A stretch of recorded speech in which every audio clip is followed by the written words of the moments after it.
Today's episode is brought to you by Rancho Market, where you buy chicken by the pound. Nah, I'm just fucking around. What's up? JC, back. If you haven't subscribed to my channel by now and watch all my shenanigans, you need to subscribe, hit the bell button, and leave comments, cause this is only getting better, man. I don't know what to tell you, but I got a personality, so I'm a character. They always told me that in prison, that I was a character. So, you know, just got back from doing a chest workout. It's Sunday. This video's for Monday. Didn't have time to cook today, so I stopped at the Mexican store and got me a bunch of grilled chicken. Gonna eat that and tomorrow. But today we're gonna talk about solitary confinement. The shoe, the hole, the hot box, at SEG, special housing unit, security housing unit. I call it hell. The end of the rope of the system. So, yeah, let's get into it.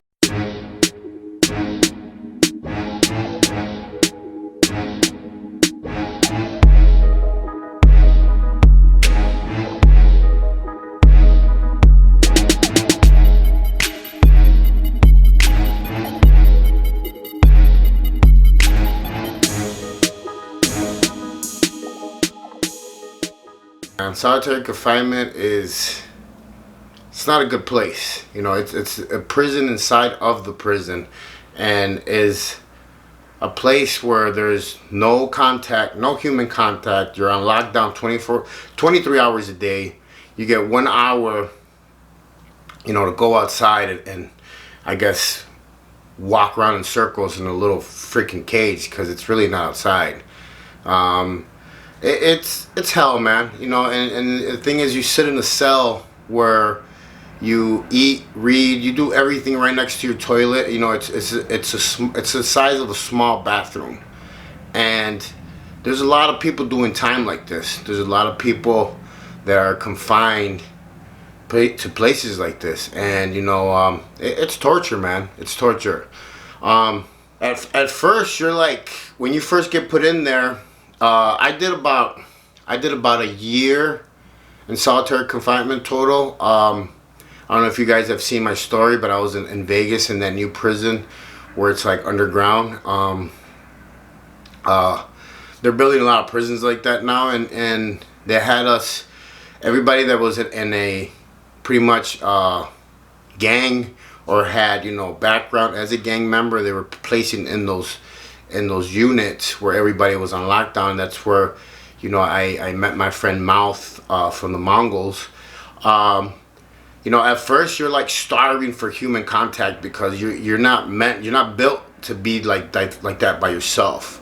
So you're like starving for it. So you're going crazy, and that and the time, I mean, doesn't move for you, because you don't know what time it is. You don't know whether it's day or night. You're not seeing nothing.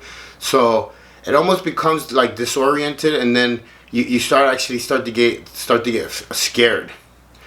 You know, the federal laws say that you can't be more than 15 days in SEG, but they find ways around that, man. The board will see you and they'll send you right back. They'll find something. I mean, there's people. I forgot what the guy's name is, but he's been in SEG for like, he's like the longest history guy that's been in SEG, but he's been in SEG his whole freaking life. He killed an officer. So, you know, but yeah, federal law says you're not supposed to be in there more than 15 days, but they'll see you and then send you back. So it's sad, man, and it's bullshit, because it tears you down, man. The sad part is that, you know, as a kid, I actually was, that was one of the ways that they tortured me.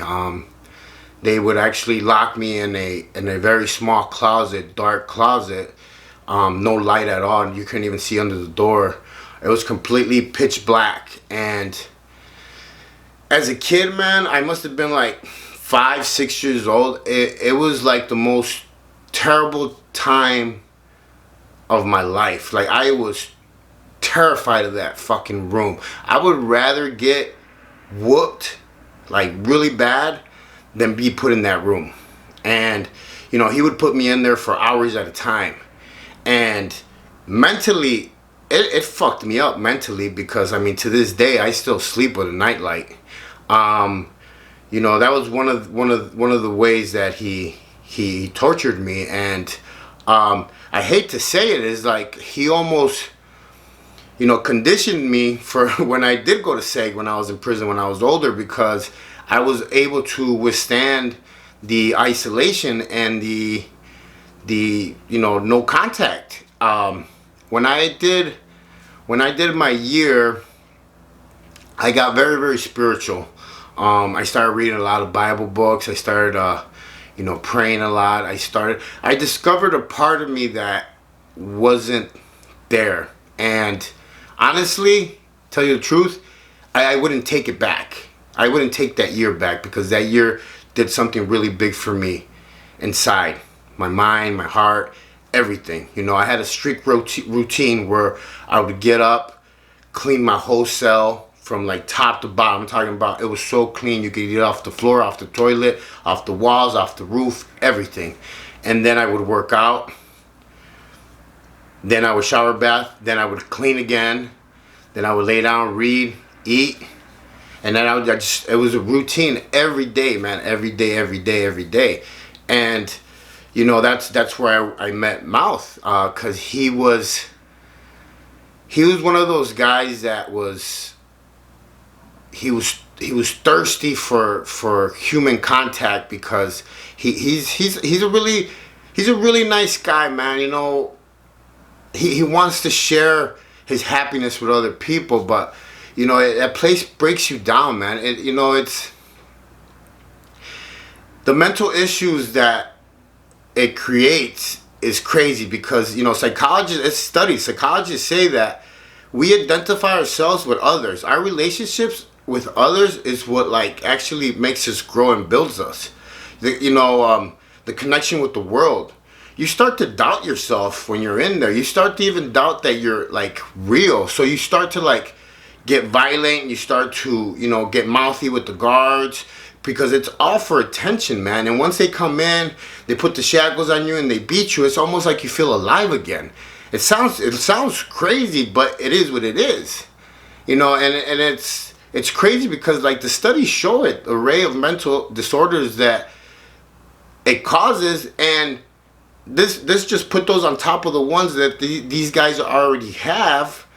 You know, it intensifies the trauma and the symptoms, all that stuff. So, you know, it's crazy, because do you guys even know that even your eyesight starts to deteriorate, because you're not looking at stuff from far away no more. You're just there. So your eyes don't even get used to looking at stuff far away. So it gets to a point where you can't even see 20 feet ahead of you. The isolation is so deep. Like, I would sit by the door for hours on the floor just so I could see the guard walk by. That's fucking crazy. You know, and they walk by and they ignore you. They don't even talk to you, so they know what's going on. It got to the point where sometimes I needed to talk to myself in the mirror and, you know, carry a conversation so I could like get through the day. You know, you try to have contacts with inmates, you know, through vents, you know, shower drains, screaming. There's times that you even lose your voice from screaming so much. But like, I had a cellmate. He was a chief. He was next to me, and we used to play chess through the vent. So I used to call a number in a square and the piece, and he would move it on his side, and then I would move mine on my side, and it would take us freaking all day just to play probably 2 games. But you know, solitary confinement, man, is not a nice place. And you know, this is why it's so important for me to like share my story and tell people about everything, because I'm hoping that this will reach somebody that is in that situation where they're making bad choices and they haven't made it there yet, or they've made it there and they need to like get their shit right. Because I'm not glamorizing nothing I did, nothing I'm doing now. I share this for you guys so that way, like I said, You might learn something, might even get a laugh, or whatever. Whatever you get out of this. But this is JC, Wrong and Strong. I am Wrong and Strong. If you haven't subscribed to my channel, subscribe. There's a lot more to come. Let's do this, man. Stay in your lane. Give somebody a hug. Don't judge nobody. JC.